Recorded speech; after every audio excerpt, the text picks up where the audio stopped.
thank you all the panelists. I'm really excited to be joined by you guys. Very quickly about me, I run Praxis, which is a new age consulting firm. Been doing that for 8 years. Before that, I was a partner at Bain, leading the consumer business, including the Tiger Global Retainer that Bain used to run. And and I've done a lot of work in consumer and brands, but nowhere close to what these guys have. So on that note, maybe I'll kick this off. The topic for today and what we're going to do immediately after this panel is going to launch a report around Gen Zs and millennials and how do they buy. What drives their behavior? How do they choose brands? How are they different from my generation? I can say that comfortably. And so maybe on that note, I want to kick it off. And maybe that one we'll do a round, but then we start a conversation. In your experience, and you're doing food, healthy food. Nutrition has become very important for a lot of new age consumers. So talk to us more about what's different. How are these consumers eating differently than what we used to? Thanks. So this is a very loaded topic and space. So I'll try and split it out also a bit. And the reason I say this is people talk about many Indias, people talk about tier 1, tier 2. A lot of people have a lot of levers of how they look at it. There's urban, and I'll just say the top 8, 10 cities, and there's a way the Gen Zs are functioning there. And then, which I call what the most interesting one is the Gen Zs of Eastern UP, Bihar, right? And I'll just put that into one entire space. And I think to me, that is just something that is out to explore. I think both have a very, very different way. One has a little bit more about a statement of arriving, and all my loyalties and everything is about statement of arriving. Whereas in the other spaces, as much as about statement of arriving, it's also about a peer-to-peer of sorts. I know it's a little open-ended, a lot more lifestyle-ish, but I think that's what really gets to the core of Gen Z than just the product, and it's that emotive space around it. Vidita, if I can go to you, sort of operating in a luxury category, and with all the LGDs and whatnot, we're seeing consumers interact with this category very differently. Talk to us a bit about what are you seeing and how is that different from what the incumbent jewelry brands used to do? So, of course, I think lab-grown diamonds are really a 2-year growth story in India, right? So it's a very nascent category. So I think initially, say about 2 years ago, 3 years ago, most of the consumer interaction used to be around getting educated about the category. So I think even our ads and marketing and communication in that regard were a lot around education and not persuasion really. So that, of course, was the first, I would say, obstacle that we had to cross in order to start promoting the brand. So that's one. The other thing is, I think, I do not come from any jewelry background. So we think a little differently. In fact, Nipun, my co-founder, and I, we are very invested in building the right kind of tech tools and features in order to improve the customer experience and in order to be able to sort of, give accurate recommendations to customers and also sort of integrate virtual try-ons and things like that. So a lot of incumbent jewelry players, as you spoke about, are today not leveraging tech in the way other brands in other D2C segments are using, right? So I think that's something that we're really, really planning to change.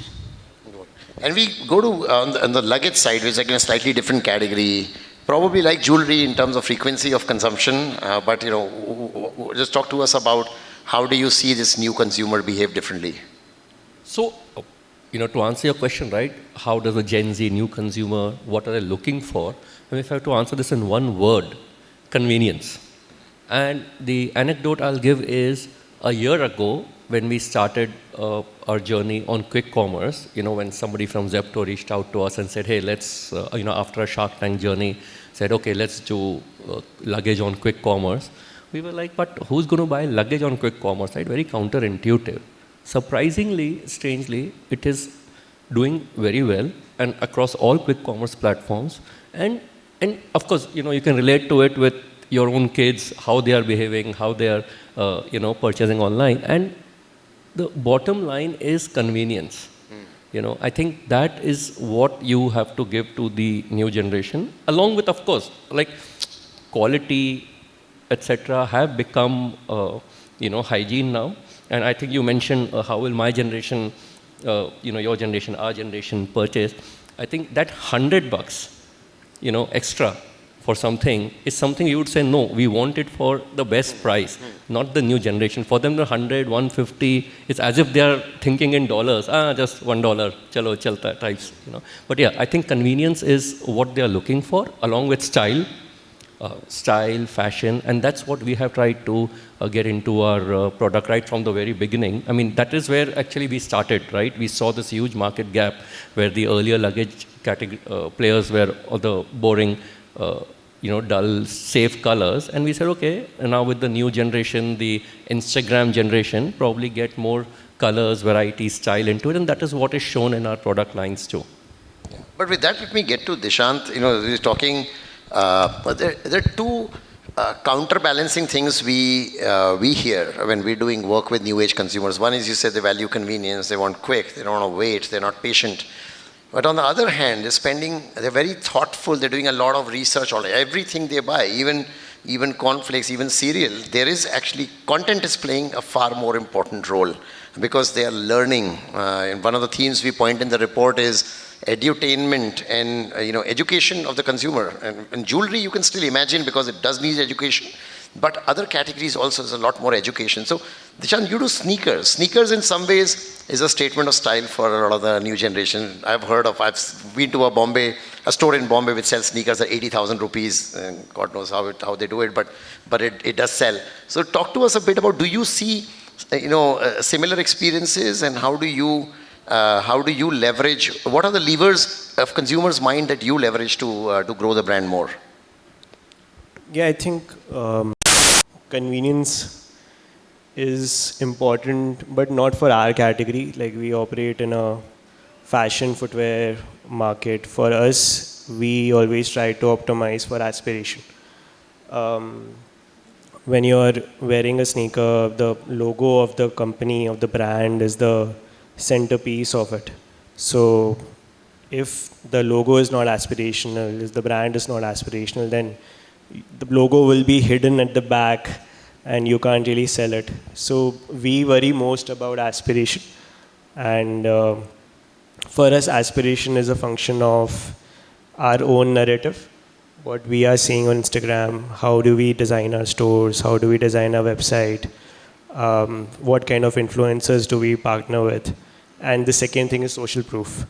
What are customers saying about us when they're meeting their friends? When influencers are posting product reviews, what are they saying about us? So we think about aspiration as brand narrative. What do we say to customers? And social proof, what is the audience talking about us in general, and what is the word of mouth?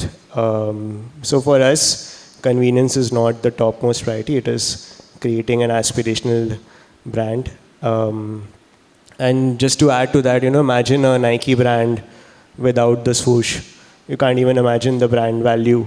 So for us, the entire business model, the entire team focuses how do we add more power to the Comet logo, and how do we make it more and more aspirational without breaking the bank for the customer. And that's probably very relevant for you on performance, athleisure, performance apparel. How's your experience compared to what we heard from Dishant? So we operate in a different category altogether, and our core premise is that we are driven by technology, right? So aspiration is there. Of course, it's sort of become a way to charge premium, right? A Nike product, what's made, and a Comet product made, the cost price is not going to be really different, right? Just the delta is because of how you aspire to wear a Nike or you aspire to wear a Comet. But for us, it's different. We are empowering people to move, and movement requires less friction. So our product is designed so we are a very product-focused company, and we want to design product which removes friction from movement, right? So we focus a lot on how, when you step into the product, you just feel the wow. You want to buy it right away. And when you come back again for not just one function, for another function, for third function. So we operate in a different mindset altogether. We put product first. And if the product is great, everything else will follow. That's how we view the business. And from I don't know, women handbags or women fashion, I don't know how you define the category, but how would you contrast your experience? No, I think it's similar to what he said as well, right? And what is for the Nasha Miles as well. I think it's consumer at different categories looking for different scenario, but I think aspiration or aspirational lifestyle is a common element and area where we see a lot of progress happening across the categories in India. So I think the opportunity for us also was the same. People who are actually looking for aspirational products, again, without breaking the bank.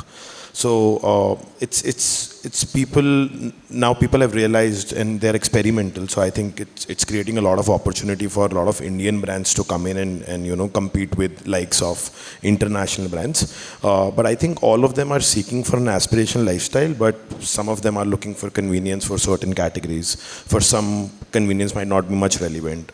We were also surprised when we got live on Zepto that we could see a lot of sales coming in for tote bags from Zepto. So I think it's changing, evolving, we're learning every day. We get surprised by data points every day. And more to learn and see how it evolves for the consumer. Yeah, but one thing, tell me from a sports apparel perspective, right, a performance apparel perspective. So one of the things that I wonder a lot is this concept of loyalty. So what creates loyalty today with this customer? Is loyalty dead? Is loyalty alive? How do you get loyalty? And this is a topic we touch in the report we'll talk about. But your category, once people get comfortable, once people feel like the product is really good, one thing that you've said common, all of you said, is a very well thought out, tailored product for the new consumers. I get that. But how do you get loyalty? Or a new Zepto comes and a new brand comes and you're off.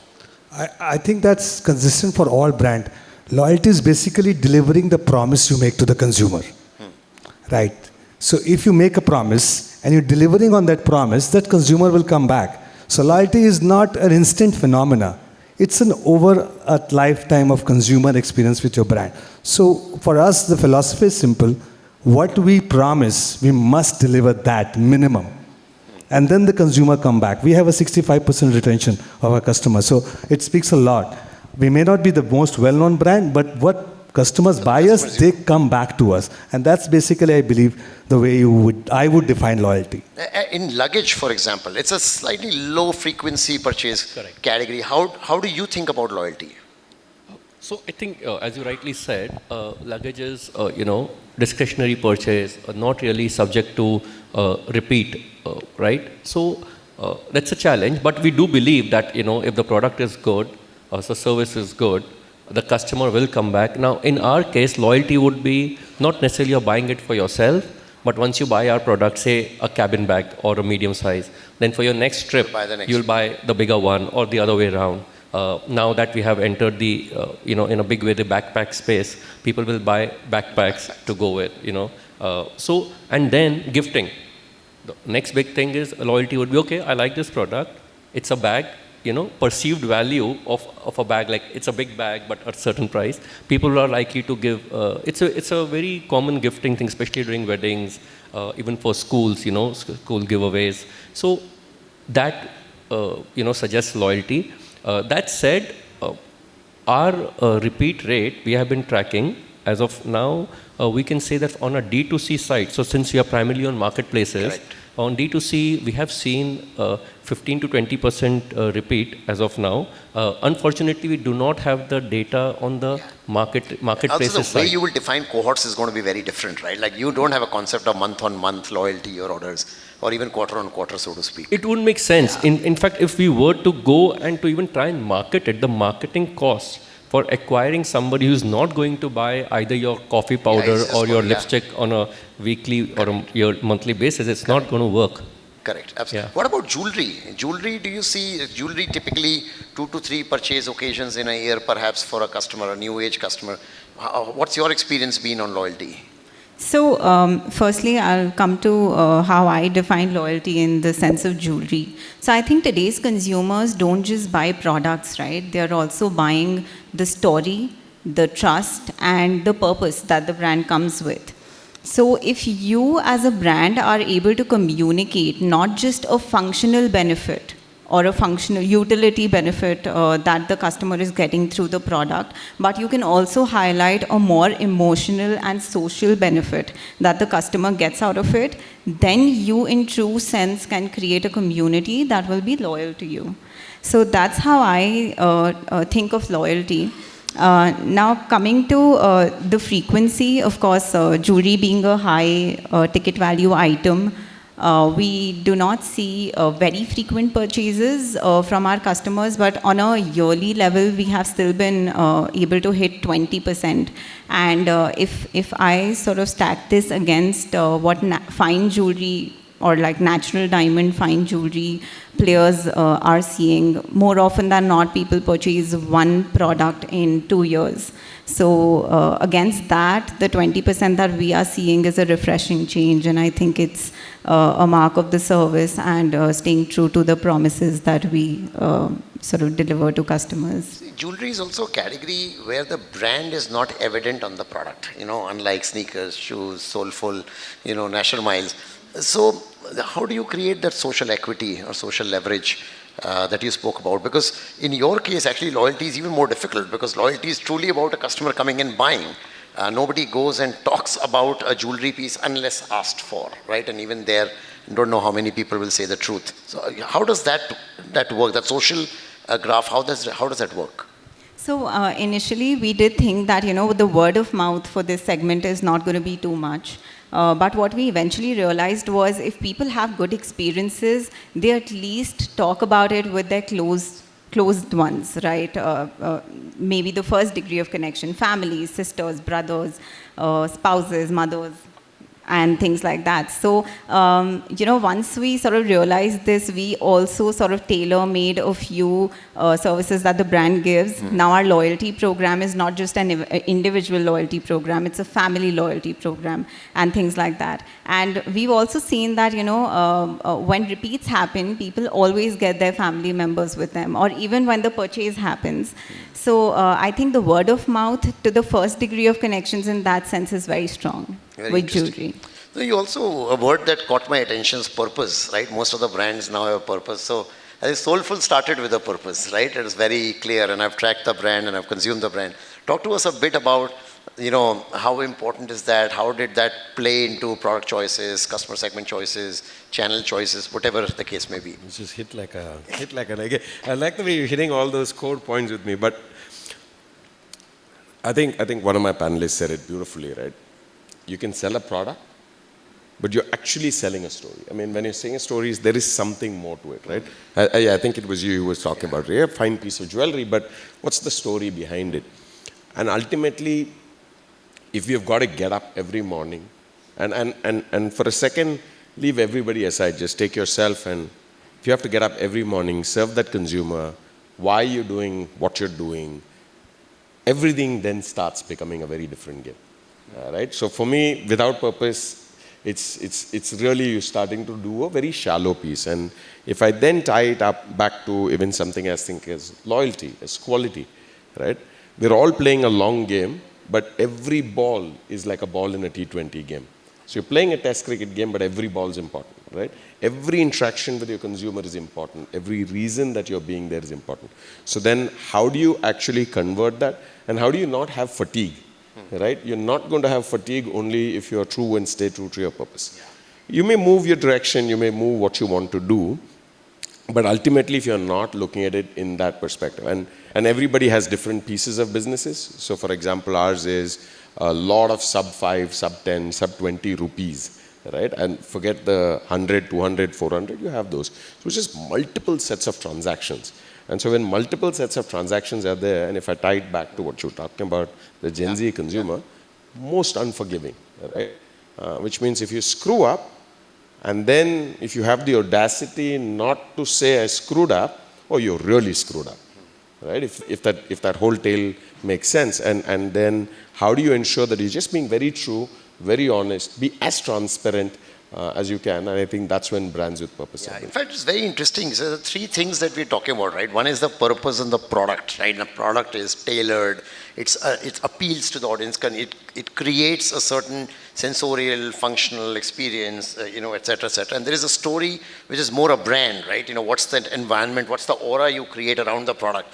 But that has to communicate, that has to be communicated, right? And so the communication, the ads, the retail spaces that you are in, the virtual content that you put out on the Amazon marketplace, right? If we talk about women's handbags, right? Again, how do you, one of the things that always, amazes me is how do you create a timeless brand? We spoke about a Nike swoosh, and I can totally understand a Comet having an image that, lasts sort of, many, many decades, same for your case, but in a handbag category, appealing to a certain age group, a certain audience with a certain cultural context, and then 15 years later, the same age group woman is likely to be different, fairly different. So how do you create a timeless brand, and how do you create a story that is timeless, or is that a myth?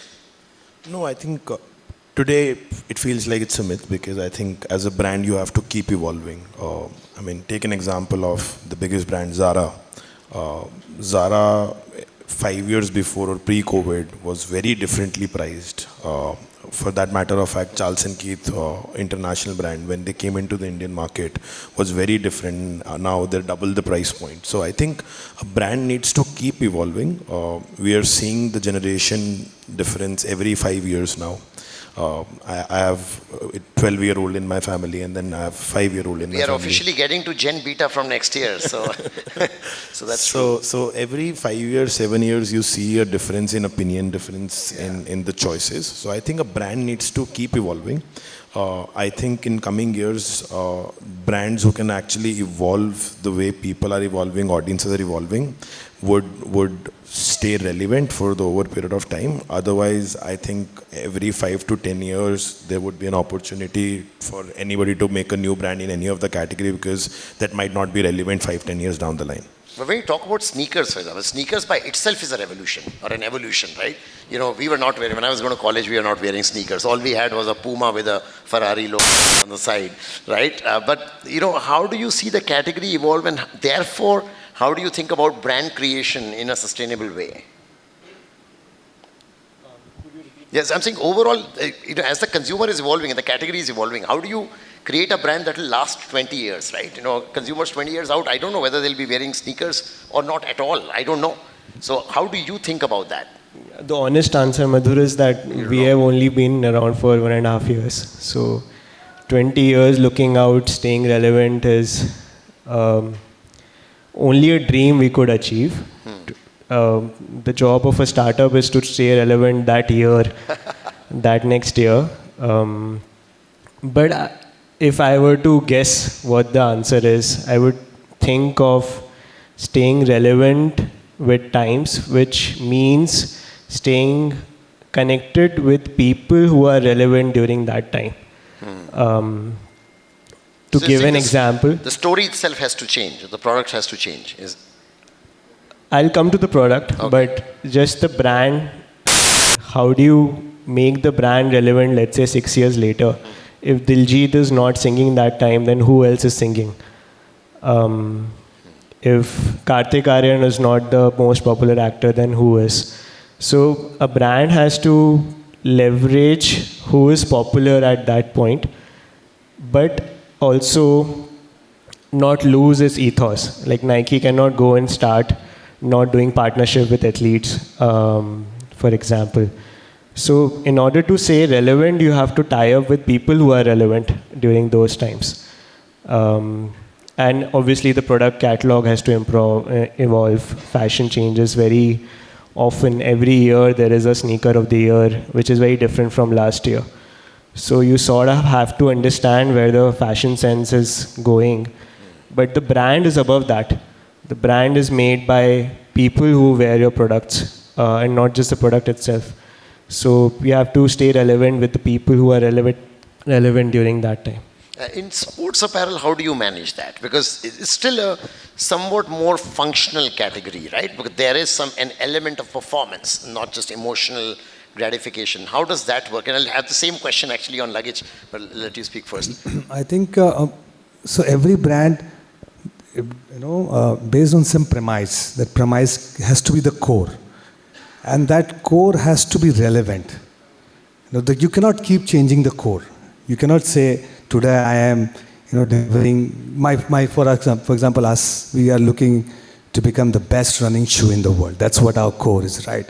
So I'm not going to change that core until I'm dead, right? And I'm going to chase that until I achieve it, right? So the core has to be there for the brand, and you work around that core, and relevance will change, people will change, ideas will change, culture will change.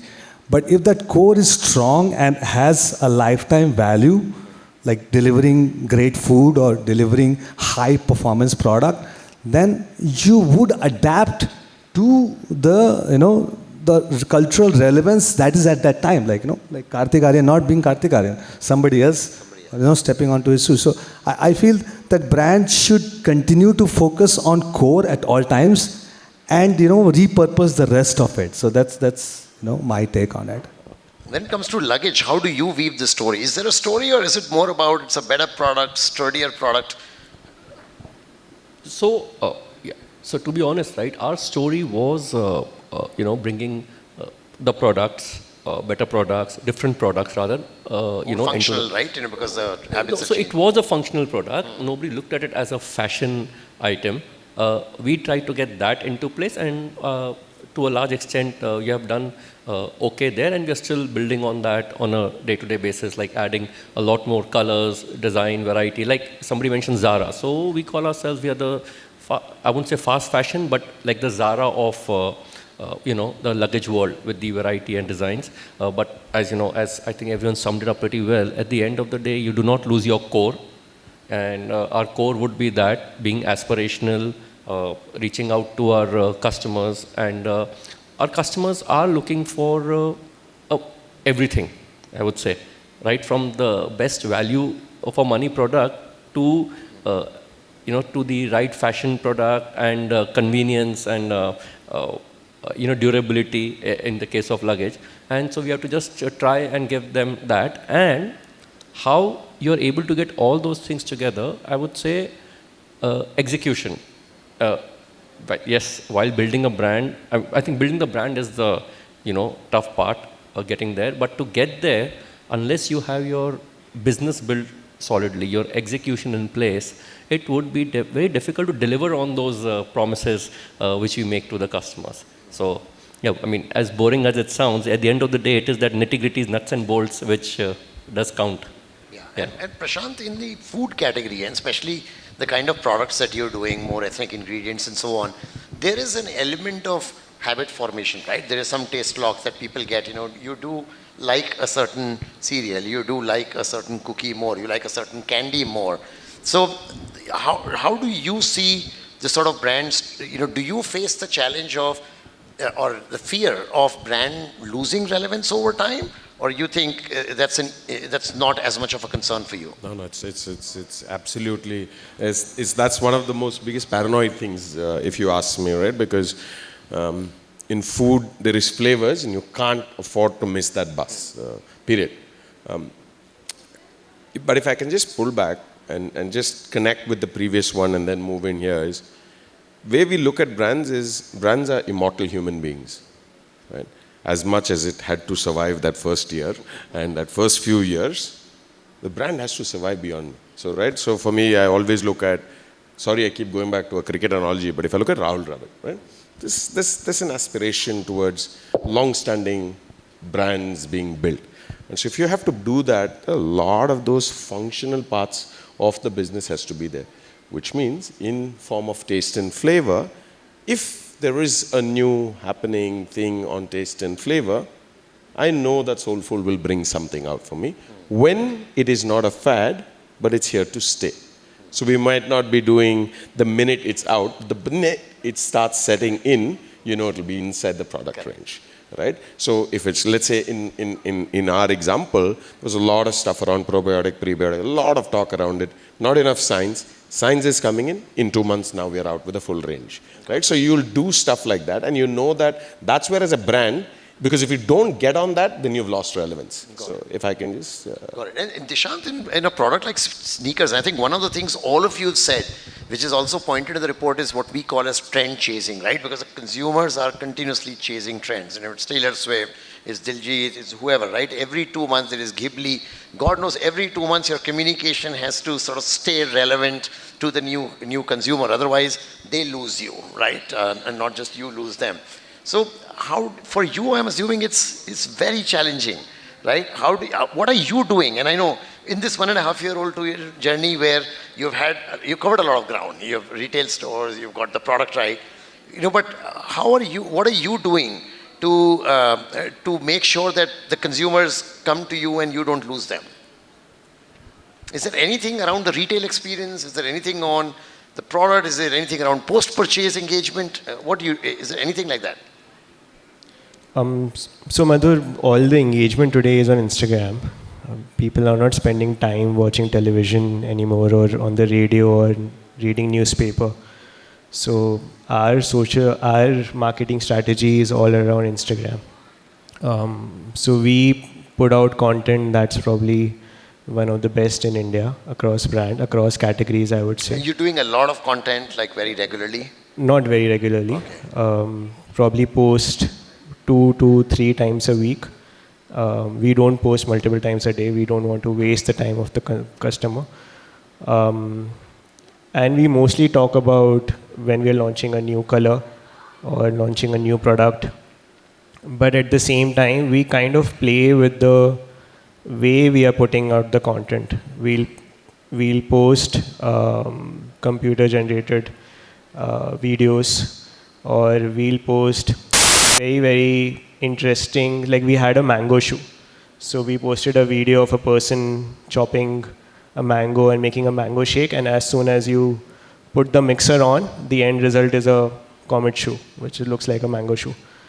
So we play with the content and the way we are showing the content, but the channel is on all Instagram. Also, this is very specific to our business because we are not present on any marketplace.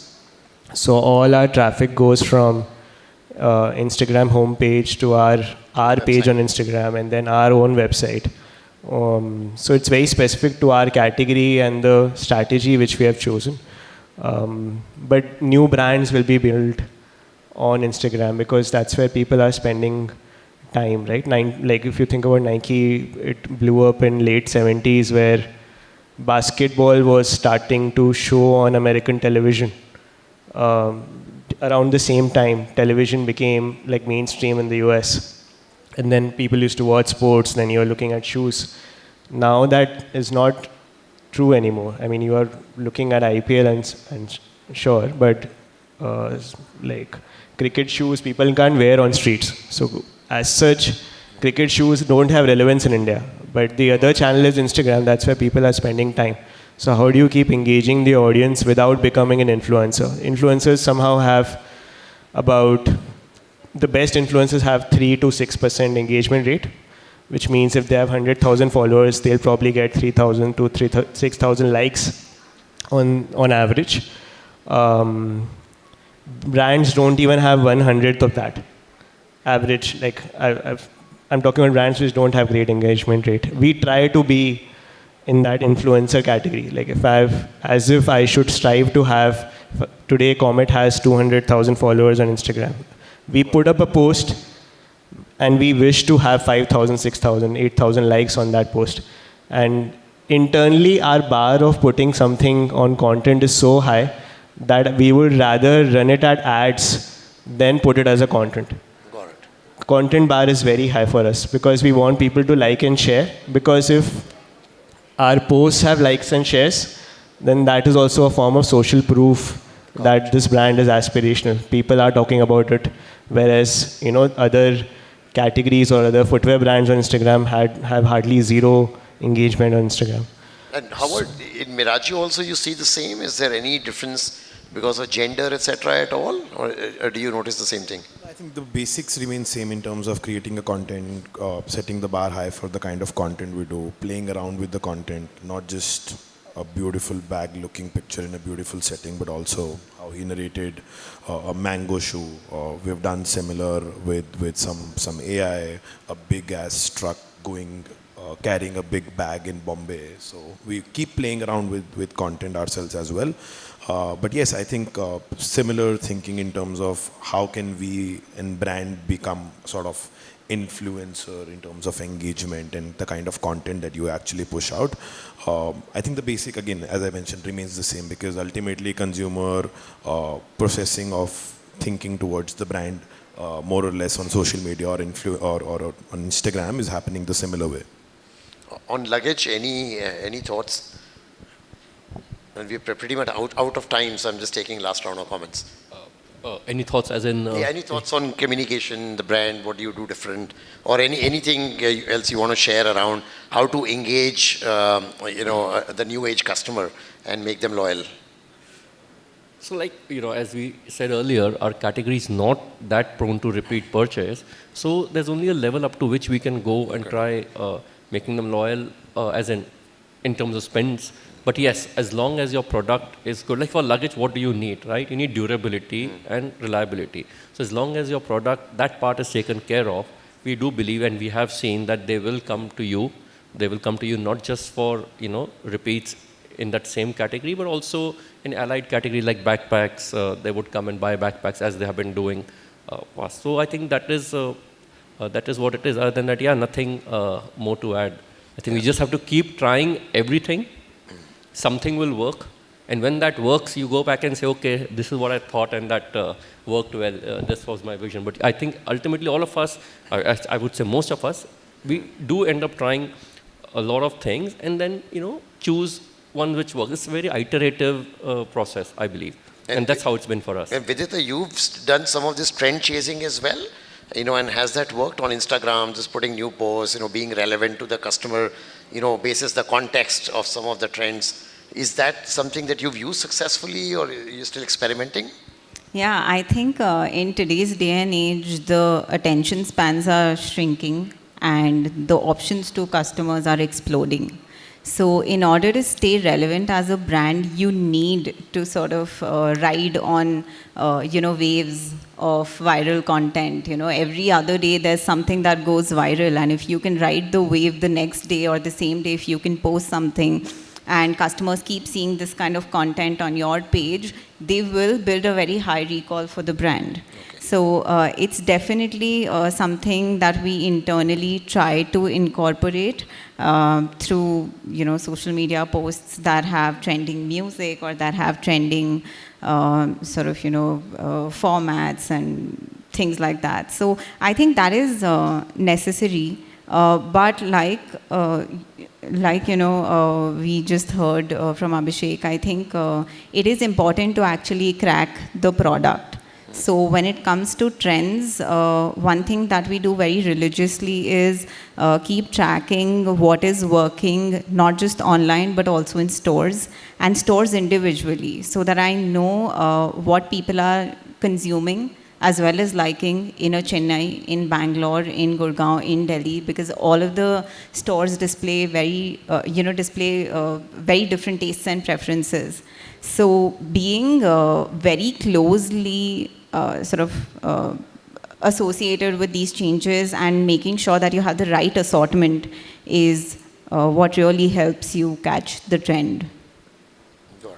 No, thank you so much. I think we're practically out of time. So unless anybody on the panel has any final thoughts to add, we can take last one or two thoughts. But this is awesome otherwise. Anybody? No? Awesome. No, thank you so much. Thank you for the very patient audience. And thank you for the very esteemed panel. I think a good variety of perspectives. We covered a lot of ground, covered a lot of themes. So really appreciate your time and, and the passion and commitment to come and share some of your experiences, and thanks for the candor. So really appreciate. Thank you so much. All of you have a good day, and thank you.